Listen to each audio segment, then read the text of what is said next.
Class 11th physics में हम 2D motion को शुरू करने वाले हैं। मोशन इन 2 डायमेंशन, जहां पर टॉपिक है आपके सिलेबस में CBSE के अंदर प्रोजेक्टाइल मोशन।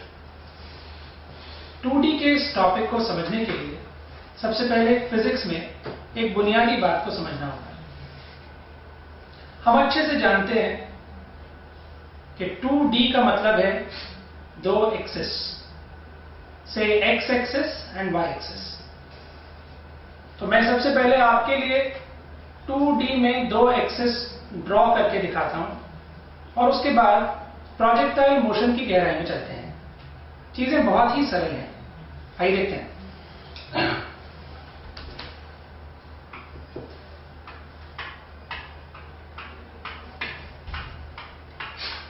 प्रोजेक्टाइल मोशन,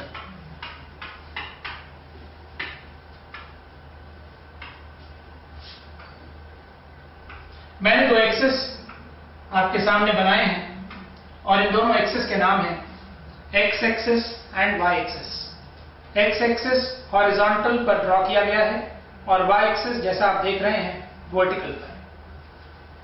मतलब अगर आप मेरे इन हाथों को देख रहे हैं अभी, तो X एक्सिस जहां पर मेरे दोनों हाथ रेस्ट कर रहे हैं वो है, और Y एक्सिस वर्टिकल में है, वर्टिकल में है। अगर ये बात आप समझ रहे हैं और आप यहां पर विजुलाइज करें कि एक छोटे बच्चे ने, आपके छोटे भाई या बहन ने एक बॉल को थ्रो किया है। क्या आप देख रहे हैं ये बॉल XY प्लेन में ग्राउंड से चल रही है और इस पैराबोलिक पाथ को लेते हुए वापस ग्राउंड पर आ जाती है। बस ये इतना सरल है।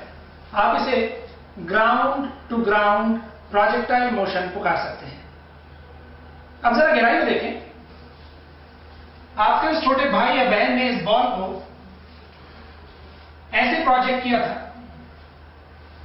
तो ये है टैंजेंट, जिसे मैं इनिशियल वेलोसिटी V0 से मार्क कर देता हूं।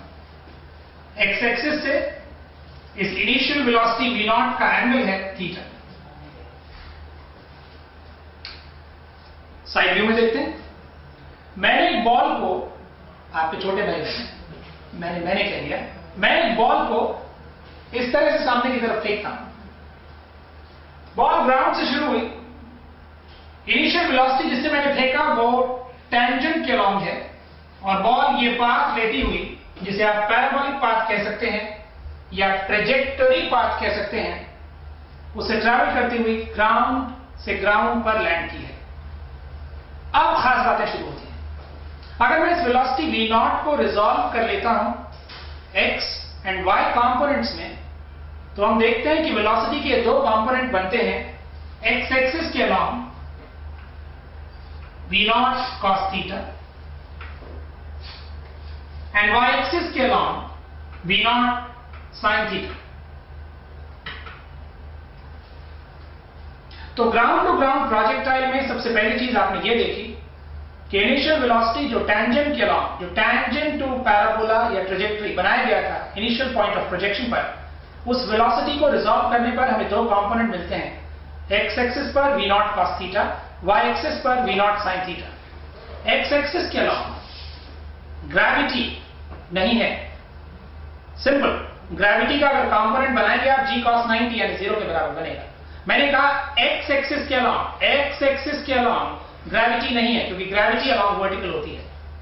Y एक्सिस के अलोंग इनिशियल वेलोसिटी है V0 sin थीटा और ग्रेविटी भी रोल प्ले कर रही है।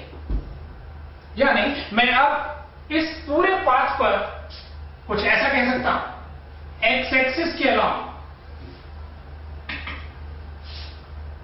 X एक्सिस के अलोंग वेलोसिटी केवल V0 cos थीटा है, परंतु Y एक्सिस के अलोंग पॉइंट ऑफ प्रोजेक्शन से वेलोसिटी केवल V0 sin थीटा नहीं है। आप किसी भी पॉइंट पर अगर वेलोसिटी को निकालना चाहते हैं तो आपको लगानी पड़ेगी इक्वेशन ऑफ मोशन, क्योंकि initial velocity along Y axis है V0 sin theta and Y axis के along acceleration due to gravity यानी g हमेशा एक कांस्टेंट वैल्यू प्रिवेल कर रही है, और आप ये अच्छे से जानते हैं जब भी किसी मोशन में एक्सेलरेशन इन्वॉल्व होता है, कांस्टेंट एक्सेलरेशन इन्वॉल्व होता है, तो आप उसे सॉल्व करने के लिए इक्वेशन ऑफ मोशन लगाते हैं। सरल, एक्स एक्सिस पर वेलोसिटी कांस्टेंट है, वेलोसिटी क्योंकि कांस्टेंट है, एक्सेलरेशन 0 है, एक्स एक्सिस के अलोंग जितनी भी मोशन हो रही है वहां पर आपको कोई इक्वेशन ऑफ मोशन लगाने की जरूरत नहीं।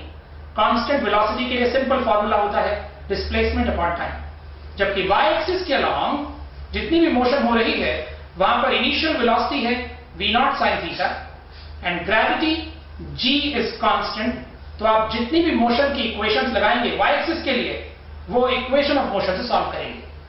प्रोजेक्टाइल मोशन को फिजिक्स हमेशा इन दो अलग अलग पार्ट्स में देखती है, यानी मैं अब इसको हटाता हूं और एक बार फिर से रीड्रॉ करता हूं, और जो मैं बात कह रहा हूं उसे ध्यान से अपने दिमाग में कंसेप्चुअलाइज कीजिए।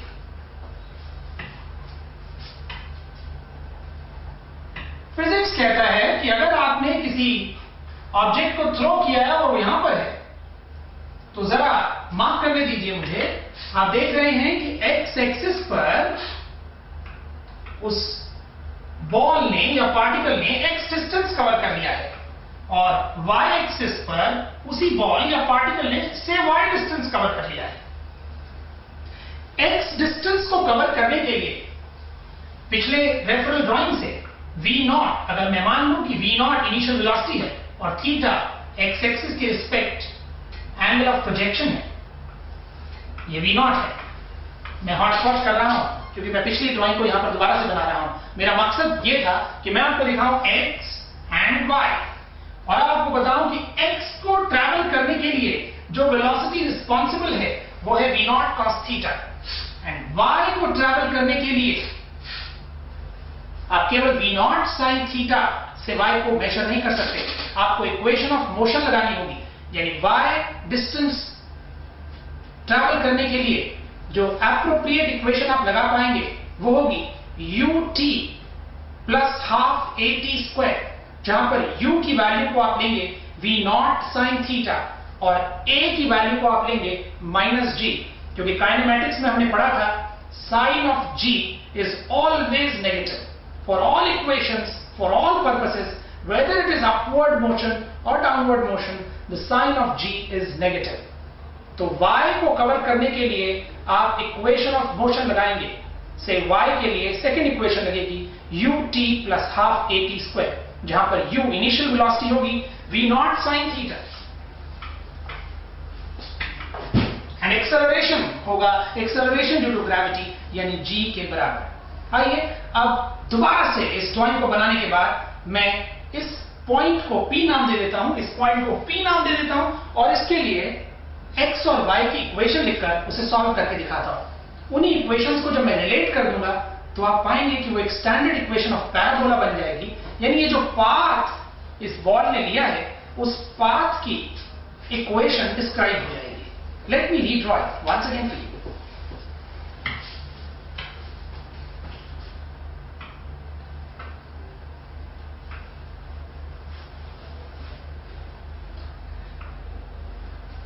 ये है वो पॉइंट P और ये है डिस्टेंस x एंड y। मान लेते हैं O से P पहुंचने तक का टाइम स्मॉल t है, वो टाइम स्मॉल t है जहां से पार्टिकल या बॉल पॉइंट O से पॉइंट P पर पहुंची है।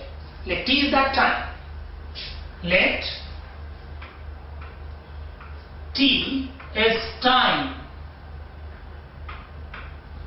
to reach P from O। जी हां, इनिशियल वेलोसिटी v0 ही है, angle with respect to horizontal theta ही है, जो कि आपने पिछली रेफरेंस में बनाया हुआ है। मैं सीधा x की इक्वेशन लिखता हूं, तो x आप लिख पाएंगे velocity along horizontal v0 cos theta, O से P तक पहुंचने का टाइम है t, दूसरे शब्दों में x डिस्टेंस कवर करने का भी टाइम है t, पार्टिकल तो यहां से यहां पहुंचा है और उसी समय में उसने x और y दोनों ट्रैवल किए हैं। फिजिक्स इसको x और y में देख रही है, वो O से P के पास को नहीं देखती, वो x डिस्टेंस को देख रही है। x कवर करने के लिए भी उतना ही टाइम लगा है और y कवर करने के लिए भी उतना ही टाइम लगा है। इससे x की वैल्यू होगी v0 cos theta into t, and from here we can write the time t to reach P is x upon v0 cos theta. We can take this as equation number 1.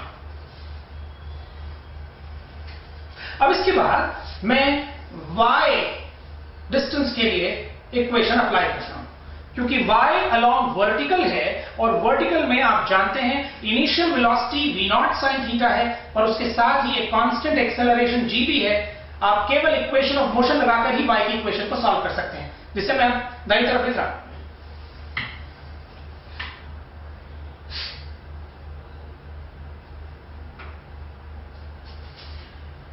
y की equation बनेगी u by t initial velocity along y axis plus half a by t square implies y will become uy initial velocity along y axis है v0 sin theta। आप पिछली reference में देख रहे हैं velocity along y axis v0 को resolve करने के बाद यहां पर आई थी v0 cos theta और यहां आई है v0 sin theta, तो मैं लिख सकता हूं v0 sin theta, जबकि टाइम आप जानते हैं O से P पहुंचने का यानी y कवर करने का along vertical y distance cover करने का टाइम है t, v0 sin theta into t minus half g t square, as we know that value of ay acceleration along y axis is acceleration due to gravity, जिसका sign हमेशा हम minus लेते हैं। मुझे उम्मीद है आपको एक क्लियर हो गया। मैंने कहा साइन हमेशा माइनस लेते हैं, नीचे आता तो भी मैं माइनस लेता, पर फिर मैं ध्यान रखता कि डाउनवर्ड पैरामीटर्स हम अच्छे से जानते हैं नेगेटिव होते हैं, तब y भी नेगेटिव होता है अगर y की डिस्प्लेसमेंट हम नीचे ले होते हैं। ये केवल काइनेमेटिक्स को याद कराने के लिए मैंने कहा। फिलहाल y is v0 sin theta into t minus half gt square। Equation 1 से मैं टाइम t की वैल्यू को पुट कर रहा हूं। मैंने कहा मैं इक्वेशन 1 से टाइम t की वैल्यू को पुट कर रहा हूं, implies what we get is y becomes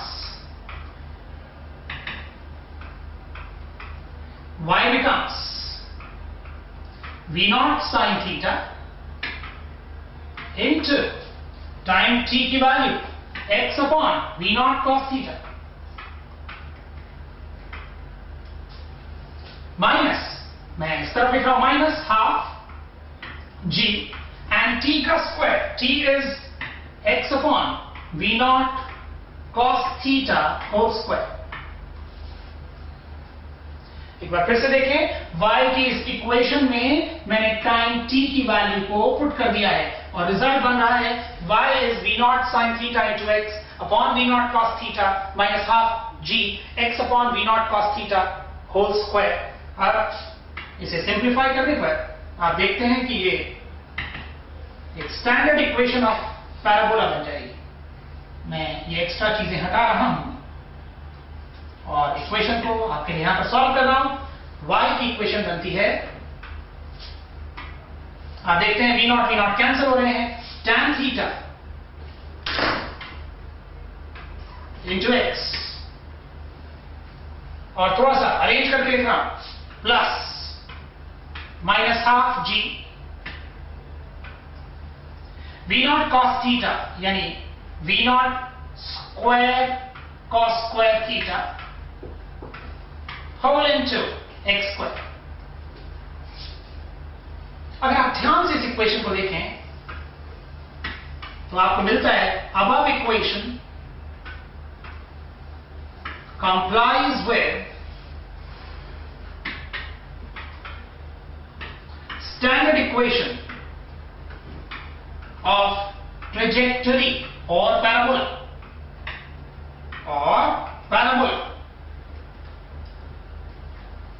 which is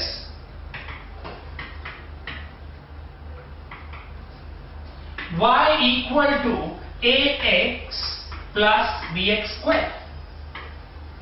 क्या आप ध्यान दे रहे हैं कि ऊपर वाली इक्वेशन इस स्टैंडर्ड इक्वेशन से मैच कर रही है। ये इक्वेशन इस इक्वेशन से मैच कर रही है, यानी आप कंफर्म हुए जिस पाथ में ये पार्टिकल जा रहा है वो एक ट्रेजेक्ट्री या पैराबोलिक पाथ है। स्टैंडर्ड इक्वेशन ऑफ पैराबोला में जो आप मैथमेटिक्स में पढ़ते हैं क्लास 10th के अंदर भी आपको अच्छे से मालूम है a और b कांस्टेंट्स होते हैं। आपको पता लगा कि प्रोजेक्टाइल मोशन में a और b कांस्टेंट्स की जगह पर कौन कौन है। a की जगह पर है, मैं कांस्टेंट कैपिटल A की बात कर रहा हूं, कैपिटल A की जगह पर है where capital A is tan theta और B की जगह पर है एक काफी बड़ी वैल्यू जिसे मैं लिख सकता हूं -12 G V0 square cos square theta, यानी -12 G। मैं जरा गौर कीजिएगा मैं क्या लिख रहा हूं, Vx का स्क्वायर। इनिशियल वेलोसिटी आप जानते हैं जब मैंने रिजॉल्व की थी अलॉन्ग एक्स एक्सिस वो V0 cos थीटा थी, उसका स्क्वायर मैं Vx का स्क्वायर लिख सकता हूं। वो इनिशियल भी और फाइनल भी है क्योंकि एक्स एक्सिस के अलॉन्ग कोई चेंज इन वेलोसिटी नहीं हो रहा है, कोई एक्सेलरेशन नहीं है, यानी v की वैल्यू है -12 G अपॉन Vx स्क्वायर और V0 square cos square theta. इस तरह से आपको पता लगता है कि A और B की वैल्यू भी हमें पता लग जाती है। तो अभी तक हमने आज की क्लास में क्या किया, हमने जाना कि 2D मोशन का मतलब है x एक्सिस और y एक्सिस की मोशन। फिजिक्स किसी भी पैराबोलिक मूवमेंट को इस पाथ में नहीं देखते, इस पाथ में तो लेमैन उसको देखते हैं, वो इसे x और y में देखती है। इनिशियल वेलोसिटी v0 को angle with respect to horizontal के साथ रिजॉल्व कर लिया जाता है। x एक्सिस के अलॉन्ग क्योंकि कोई एक्सेलरेशन नहीं होता इसलिए x एक्सिस की सभी मोशन कांस्टेंट वेलोसिटी से होती हैं, जबकि y एक्सिस के अलॉन्ग क्योंकि वर्टिकल है एक्सेलरेशन ड्यू टू ग्रेविटी होता है, इसलिए इक्वेशन ऑफ मोशन अप्लाई की जाती है। और सबसे पहली चीज आपने देखी कि आप कंफर्म कर पाए कि जिस पाथ में ये पार्टिकल जा रहा है मैथमेटिकली उसी इक्वेशन को आप यील्ड कर पाए हैं, यानी ये पार्टिकल ट्रेजेक्टरी पाथ में जा रहा है। अगली क्लास में हम देख पाएंगे और बहुत सारे पैरामीटर्स को जो प्रोजेक्टाइल मोशन को डिस्क्राइब करते हैं, जिनमें 3 मेन पैरामीटर्स हैं। मैक्सिमम हाइट अटेन, मैं ग्राउंड टू ग्राउंड प्रोजेक्टाइल की बात कर रहा हूं अभी। Maximum height attain, time of flight, time जिसके प्रोजेक्टाइल एयर में रहती है, time of flight and horizontal range, ground to ground displacement, that's horizontal range. इन तीनों की डेरिवेशन को हम देख पाएंगे, पर सबसे खास आपने ट्रेजेक्टरी की इक्वेशन को देखा। लेटर हम एयर टू ग्राउंड प्रोजेक्टाइल को पढ़ेंगे और बाद में ब्रिज क्लासेस में प्रोजेक्टाइल मोशन ऑन इंक्लाइंड जो आपको जोड़ देगा IIT JEE के साथ। So we'll meet in the next class.